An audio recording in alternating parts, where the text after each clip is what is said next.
আমরা সকলে অবগত আছেন যে গতকালকে আমরা দীর্ঘ ৫ ঘন্টা আমাদের শিক্ষকের সাথে আলোচনা করেছি এবং সেখানে আমাদের সম্মানিত ভিসি স্যার উপস্থিত ছিলেন এবং আমাদের যে সিদ্ধান্ত হয়েছে এবং তারা আমাদের ২টি দাবি মেনে নিয়েছিলেন এবং সেই দাবির প্রেক্ষিতে একটি হচ্ছে তারা আজকে সিন্ডিকেট মিটিংয়ের মাধ্যমে হল নোটিশ প্রত্যাহারের ঘোষণা দিবেন এবং পাশাপাশি আমাদের হচ্ছে ক্লাস নোটিশ যেটা এটা হচ্ছে আগামী ৭ দিনের মধ্যে খোলার ব্যবস্থার জন্য একটি লিখিত নোটিশ দেবেন। পাশাপাশি আমাদের শিক্ষার্থীরা যাতে আন্দোলনরত যে শিক্ষার্থীরা আছে তারা যাতে ভবিষ্যতে কোনো প্রকার হ্যারাসমেন্টের শিকার না হয় সেই জন্য একটা লিখিত স্টেটমেন্ট দেওয়ার কথা। আমরা আজকে এই জন্যই আমরা শিক্ষার্থীরা সবসময় তাদের সহযোগিতায় ছিলাম এবং সহযোগিতা ছিলাম বলেই গতকালকে আমরা নিঃশর্তভাবে স্যারদের সাথে আলোচনায় বসেছি।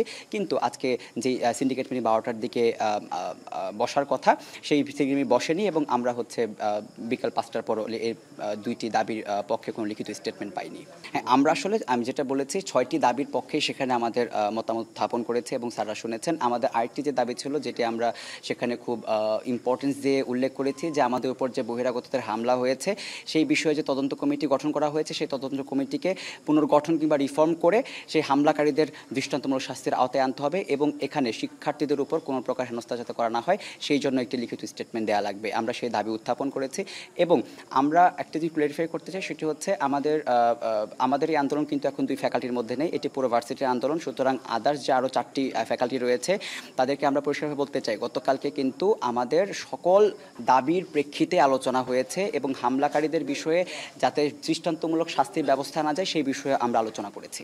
আমরা স্যারদের সাথে আলোচনায় বসতে চাই। আমরা চাচ্ছি স্যাররা আমাদের সাথে যে কমিটমেন্ট দিয়েছিলেন যে আজকে ৫টার মধ্যে তিনি ২টি লিখিত স্টেটমেন্ট দিবেন, যেহেতু এখন ৫টা অতিক্রম হয়েছে আমরা চাচ্ছি এটি যাতে অতি দ্রুত আমাদেরকে প্রকাশ করা হয়, এরপরে আমরা আলোচনা ইনশাল্লাহ বসবো। আমরা আলোচনা করতে প্রস্তুত। এমনিতে কোনো কর্মসূচি আছে?